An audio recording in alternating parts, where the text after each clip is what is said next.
Euroregione.news. Un secolo a canestro, Rotary Lignano.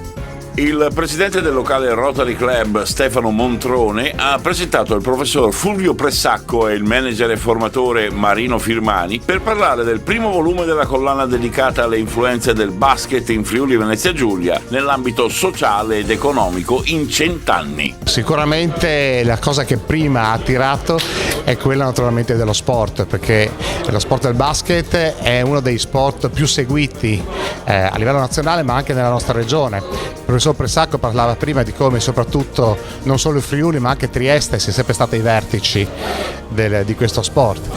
E ci è stato spiegato come lo sport si sia sempre associato a quelle che sono le questioni quindi economiche, culturali e che quindi come si legano questi due aspetti. Non l'ho letto, lo leggerò sicuramente e sarò curioso anche di vedere le foto di questi giocatori di cui il professore ci ha parlato.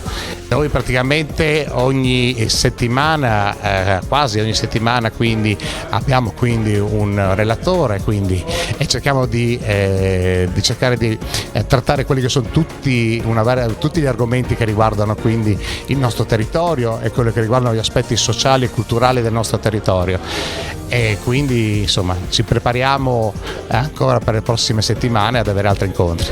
Stiamo cominciando a riflettere sul canovaccio del secondo volume, che ovviamente partirà dal dopo terremoto. È un periodo in cui c'è grande fermento. Trieste sta recuperando dopo un periodo un po' difficile, si riapproprierà progressivamente nel tempo di un suo ruolo determinante, più avanti insomma, con la Stefanelli in particolare. Gorizia mantiene un suo livello più che dignitoso. Udine forse ha terminato il suo periodo migliore di Snaidero, avrà ancora delle fiammate, ma insomma soltanto praticamente col nuovo secolo poi potrà riproporre un'altra versione di Snaidero, non di Rino ma di Edi. Pordenone invece è come dire balza alla ribalta e per alcuni anni riesce a essere protagonista dopo essere stata a lungo diciamo in una versione diciamo di basket minore, e quindi è il momento in cui la regione esplica poi anche nella femminile con Trieste ma anche con Codroipo, e quindi come dire la regione riesce a produrre, non con gli stessi clamorosi risultati della prima parte insomma degli anni 50 e 60, ma comunque con risultati abbastanza significativi, ecco. E questo cercheremo di raccontare tenendo presente che ovviamente il modello economico poi è molto cambiato e siamo entrati nell'epoca appunto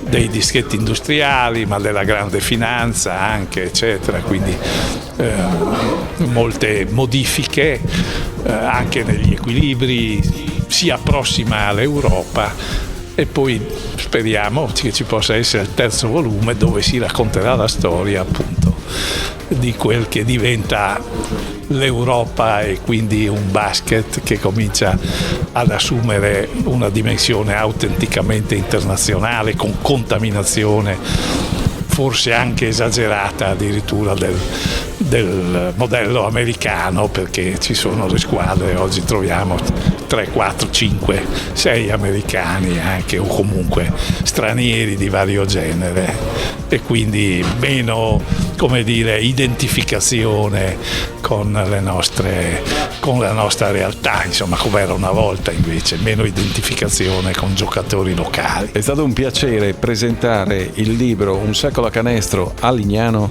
Sabbiadoro, al Rotary a cui appartengo, e con uno spirito proprio energico di abbinamento tra questo club e questo lavoro che è stato fatto.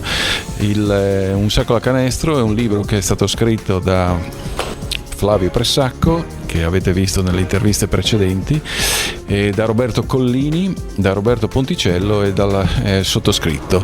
È un libro che è stato generato in epoca di pandemia, un'epoca che ci ha tolto tante cose ma ci ha anche regalato cose importanti, come lo spirito di appartenenza al Rotary. Il Rotary è sempre stato presente in questi 2 anni e quindi siamo riconoscenti a questo club che ci ha tenuto vicini e ci ha dato lo spirito giusto per affrontare periodi complicati. Parallelamente il lavoro è stato eseguito nello stesso periodo con 4 autori che si sono dimostrati all'altezza della situazione.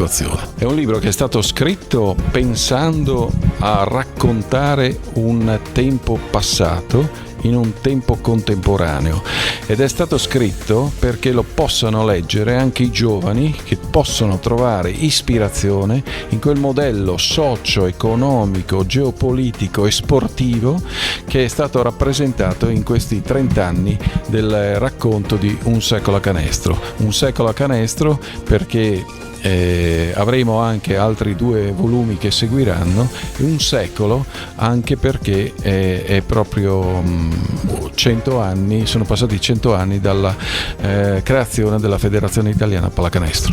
Da Lignano per Euroregione News, Marco Mascioli.